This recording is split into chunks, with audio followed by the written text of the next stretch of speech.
أعوذ بالله من الشيطان الرجيم. Tolong Anda fokus ya. Kita cuma sampai maghrib sesi ini. Jadi kita cuma sampai maghrib. Setelah maghrib kita buka bersama dan kita selesai. Ya, kami tidak sampai isya karena kami akan ke Bandung. Ya, kami akan ke Bandung. Kalau antum pengen terus sampai isya silahkan, saya nggak ada. Ya. Di satu, antum sudah mengerti hakikat kemanusiaan. Tolong diingatkan ya, insya Allah nanti kita cetak ini. Judul bukunya Ma'rifatul Insan. Supaya antum bisa baca dulu. Kalau sudah bisa baca, step selanjutnya mudah. Kedua, antum mencari bagaimana sebagai manusia hidupnya enak saat di dunia, nikmat saat di alam kubur, dan bahagia saat di akhirat. Maka untuk menemukan ini semua, cara cepatnya cukup antum kemudian temukan dalam Islam. Ini paling gampang.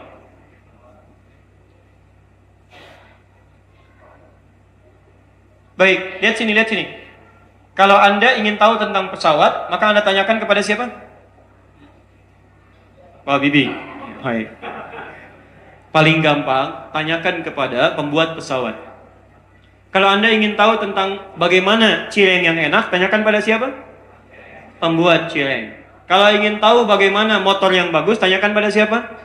Pembuat motor. Kalau ingin tahu bagaimana cara nikmat menjadi manusia, tanyakan pada siapa? Yang menciptakan manusia. Siapa pencipta manusia? Allah. Ketika kita tanyakan pada Allah bagaimana caranya jadi manusia yang baik supaya nikmat dunia, kubur dan akhirat, maka Allah katakan innad dina 'indallahil Islam. Quran surah ketiga ayat 19. Innad dina, sungguh tuntunan ajaran yang benar yang mendekatkan seseorang kepadaku. Din itu dari kata dana yadnu dunuwan. Dana. Jadi ad-din. Ini makna pertamanya, sesuatu yang dekat, sangat dekat. Wadanal jannataini, dan ada orang di surga dekat dengan kenikmatan. Pengen anggur, celek, makan. Apel, plek, makan. Klik, ada gitu, ya. Itu enak sekali di surga. Kalau nggak percaya, kita ke surga nanti ya, insya Allah. Nanti antum akan dapatkan. Ini dana. Kemudian paketnya, tuntunannya yang menjadikan kita dekat dengan Allah disebut din. Makanya din, kenapa disebut din? Karena ketika Anda mengikuti tuntunan dengan ad-din, Anda menjadi lebih dekat dengan Allah Subhanahu wa taala. Ya, bukankah ketika Anda masuk ke dalam Islam, bukankah ketika Anda sholat, Anda lebih dekat dengan Allah?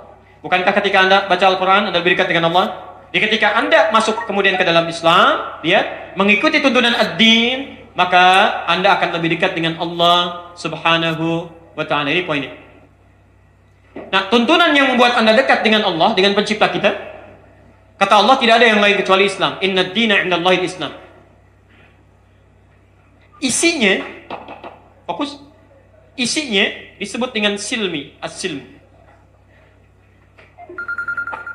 Quran surah kedua ayat 208. Kalau Anda ingin nyaman kehidupan dunia, kubur, akhirat, dekat dengan Allah, masuk ke dalam Islam, tunaikan ad-din, tuntunan isinya ada di silmi. Quran surah kedua ayat 208. Ya ayyuhalladzina amanu dukhulu fi silmi kafah. Keluarkan semua tuntunan dalam Islam.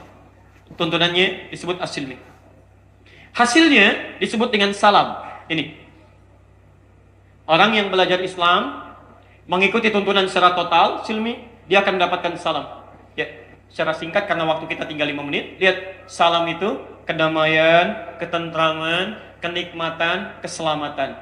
Dunia selamat, tenang, tentram. Alam kubur selamat, tenang, tentram. Maaf, akhirat juga selamat, tenang, tentram. Lihat baik-baik. Quran surah 19 ayat ke-15. Orang yang mengikuti ini semua, wassalamun alaihi yawma wulida. Saya akan jamin, kata Allah, keselamatan, ketenangan, ketentraman saat dia hidup di dunia. Bekasi dunia bukan? Dunia, walaupun sementara orang mengatakan planetnya beda, tetap dunia. Lihat baik-baik. Swiss dunia bukan?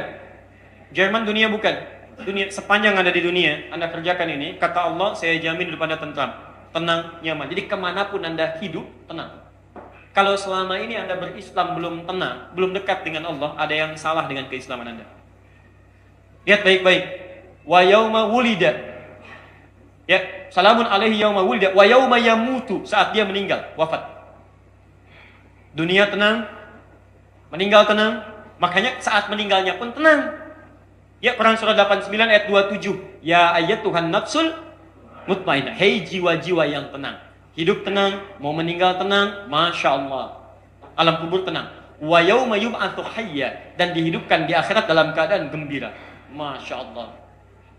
Dunia bahagia, akhirat gembira. Dua-duanya. Gimana ditemukan? Islam. Tidak ada yang lain. Kalau Anda tidak percaya, silahkan aja cari yang lain. Tapi saya pastikan, besok kita akan kelihatan. Akan kelihatan siapa yang menangis, siapa yang merintih.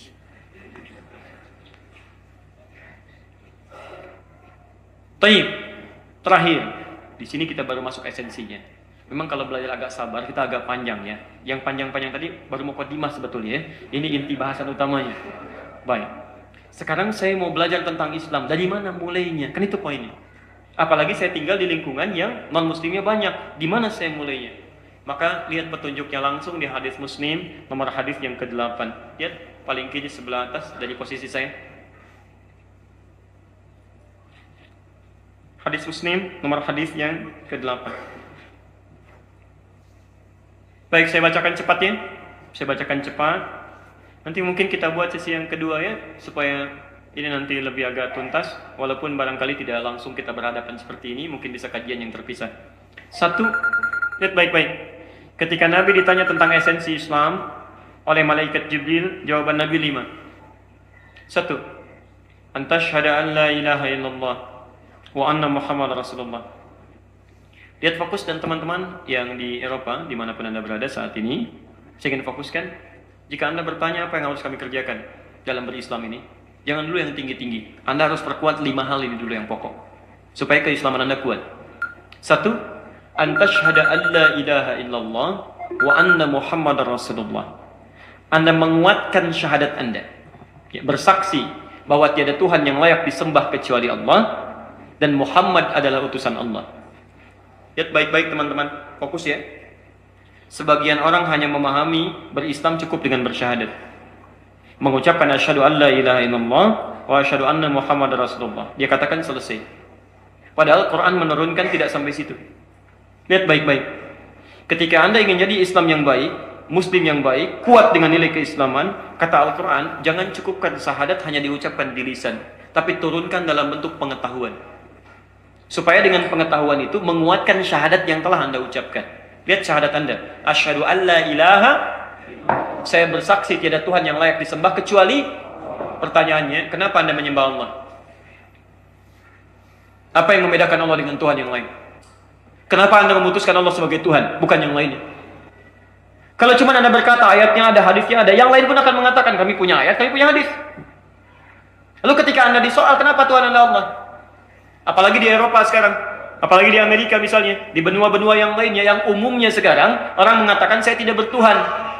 Lalu ketika Anda mengatakan saya punya Tuhan, apa argumentasi Anda untuk menjawab mereka? Nah, muncul ayat-ayat di Quran yang meminta kepada kita untuk menguatkan tauhid dulu sebelum mempraktekkan yang lain. Sehingga ketika ketuhanan dan keislaman Anda disoal oleh orang lain, Anda bisa menjawabnya. Apalagi Anda tinggal di lingkungan yang mayoritasnya non-muslim, ya besar kemungkinan keislaman Anda akan disoal. Apa itu Islam? Siapa itu Tuhan kamu? Kenapa kamu begitu? Persis sama ketika Nabi SAW ditugaskan untuk berdakwah di kota Mekah. Apa pertama kali yang dibangun adalah menjelaskan siapa Allah Subhanahu wa Ta'ala. Bagaimana Allah disebut sebagai Tuhan? Apa yang membedakan Tuhan Allah dengan Tuhan-Tuhan yang dianggap Tuhan yang lainnya? Maka teman-teman di sini penting bagi kita menurunkan dalam suasana modern saat ini. Pertama, ilmunya disebut dengan tauhid namanya. Jika Anda ingin kuat keislamannya, Anda belajar tauhid dulu. Dan tauhid yang terbaik adalah mengenalkan Allah ke dalam kehidupan kita. Jadi begitu disoal, kita bisa jawab. Saya beri gambaran ya. Ini sudah masuk ke tempat kita sekarang. Tahun 2004, awal 2005, di Indonesia dibuka fakultas kedokteran di Universitas Islam, kerjasama dengan IDB, dan itu beasiswa. Pesertanya anak-anak yang lulus dari pesantren, ya lulus pesantren, masuk ke situ. Tahukah Anda, salah satu mata kuliahnya ada mata kuliah pluralisme agama. Saya luar biasa bingung gitu, bingung setengah hidup. Ya, jadi kok ada gitu fakultas kedokteran belajar pluralisme agama? Dan ada adik kelas kami datang mengadukan persoalan. Saya tadi baru belajar, dosennya dari tokoh agama yang lain. Dia katakan semua agama sama. Bingung anak ini, anak baru lulus SMA. Ya, anak pesantren, logikanya belum matang, ditanya semua agama sama. Ya, kalian kan nyembah batu juga kan, Ka'bah batu. Kata anak ini mengangkat tangannya, Pak, maaf ya, Ka'bah itu bukan batu, Ka'bah itu kiblat kami. Kata orang ini, sama, patung juga kiblat kami. Ini kiblat Tuhan kami bukan ini cuma kiblat menghadap kami. Anda mau jawab apa? Kalau kita tidak punya kekuatan argumentasi untuk menjawab, tidak bisa menerangkan dengan baik siapa itu Allah, bagaimana sifatnya, bagaimana memohon kepadanya, bagaimana merasakan kehadiran dalam kehidupan kita. Pertama, bagaimana Anda sholat bisa khusyuk kalau tidak kenal Allah.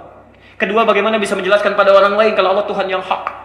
Karena itu para ulama merumuskan bahasan tauhid dari pengalaman Nabi SAW mengajarkan itu selama 13 tahun di Mekah. Diturunkanlah dalam bentuk kitab yang bisa kita pelajari dalam kehidupan. Para ulama telah mengkonsep banyak tentang itu semua. Maaf, barangkali karena waktu kita tinggal 9 menit di sini untuk menuju maghrib, saya bisa cukupkan dulu dalam pembahasan ini, walaupun ini sebetulnya belum sempurna. Jadi saya berikan pesan kepada teman-teman, terkhusus yang di Eropa, jika Anda ingin mempraktekkan Islam dengan baik, maka yang pertama, belajar dulu berislam dengan baik, turunkan hal pokok, jadi jangan tinggi-tinggi kita belajar, ya sementara yang pokok-pokok belum kita pahami dengan baik. Satu, ya rumus dari Nabi-nya, pelajari bagaimana mendekatkan diri kita dengan Allah dari aspek tauhid. Tadi sudah saya tuliskan ayat-ayatnya. Ya, dari mulai Quran surah 47 ayat 19, Quran surah ke-21 ayat 22 sampai turunan-turunan ayat-ayat yang dibahas. Insyaallah kami masih menyampaikan ini di Masjid Al-Amin di Bintara Jaya, ya, untuk yang di daerah Bekasi. Nanti insyaallah jadwal Oktober itu antum bisa lihat di Jumat kalau tidak keliru saya pekan yang ketiga, itu nanti ada di sana sesinya, dan di beberapa tempat yang kita sudah terjadwal untuk mengisi kajian-kajian tauhid. Antum mengacu ke sana, dan berita baiknya itu masih di pembahasan tentang Allah Subhanahu wa taala, tentang mengenal Allah Subhanahu wa taala lewat sifat-sifat dan rububiyahnya.